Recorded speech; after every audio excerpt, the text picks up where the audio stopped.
বাংলার মাটিতে আর কোনোদিন যাতে না আসতে পারে, সেই জন্য আমাদেরকে বিশাল ভূমিকা রাখতে হবে। আর এই দেশের গুন্ডাপান্ডা আওয়ামী লীগরা এই দেশের রাজপথে যাতে না আসতে পারে, তাদেরকে এই দেশ থেকে বিতাড়িত করে পাকিস্তান পাঠাইতে হবে। সম্মানিত দর্শকবৃন্দ, অসংখ্য মানুষ এখানে বিএনপির সমাবেশকে কেন্দ্র করে তারা যাচ্ছে। আঙ্কেল, আপনি কোথায় যাচ্ছেন? আজকে তো আমাদের কিশোরগঞ্জে বাংলাদেশ জাতীয়তাবাদী দলের বিএনপির গণ পরিষদের বিশাল সমাবেশ।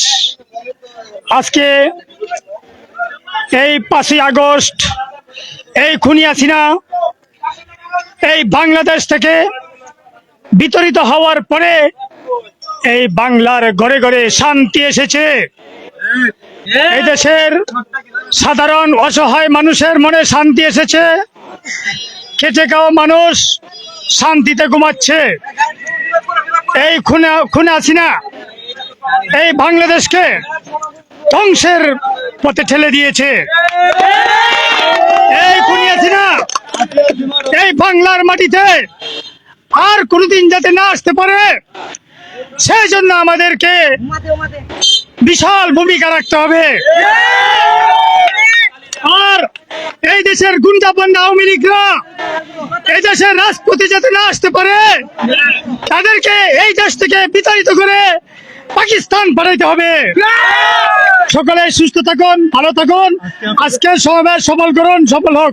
জিন্দাবাদ। আজকে সমাবেশকে নিয়ে আপনাদের কি প্রস্তুতি? বিসমিল্লাহির রহমানির রহিম।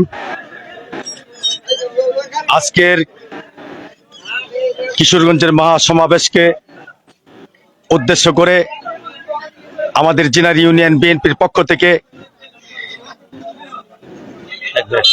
আপাময় জনসাধারণের অনেক সাড়া পেয়েছি।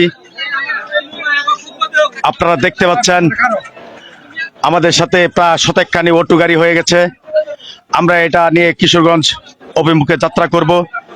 আজকের জনসভাকে সফল ও সার্থক করার জন্য সর্বাত্মক চেষ্টা করব ইনশাল্লাহ। আমি ইউনিয়ন বিএনপির সিনিয়র যুগ্ম আহ্বায়ক মোহাম্মদ জাহাঙ্গীর আলম সরকার। আপনাদের ডাকে কেমন মানুষ সাড়া দিচ্ছে? আমাদের ডাকে মানুষ স্বতঃস্ফূর্তভাবে সাড়া দিচ্ছে। আজকের কিশোরগঞ্জের জনসভাকে জনাব শরীফুল আলম শরীফ ভাইয়ের জনসভাকে, তারেক রহমানের জনসভাকে, জহিরুল ইসলাম থানা বিএনপির আহ্বায়ক জহিরুল ইসলাম মবিন সাহেবের জনসভাকে সার্থক ও সফল করার জন্য 1 নং জেনারেল ইউনিয়নবাসী সকলে প্রস্তুত এবং সকলে একাত্মতা প্রকাশ করেছেন। আপনারা ক্ষমতায় আসবেন বলে আশা করছেন তো? ইনশাআল্লাহ। বাংলাদেশের যে অবস্থায় অনেক জায়গাতে সহিংসতা হচ্ছে, সে সম্পর্কে কি বলবেন? আসলে এগুলা এই বিশৃঙ্খলার ঘটনাটা আসলেই এটা একটা নির্বিচ্ছিন্ন ঘটনা।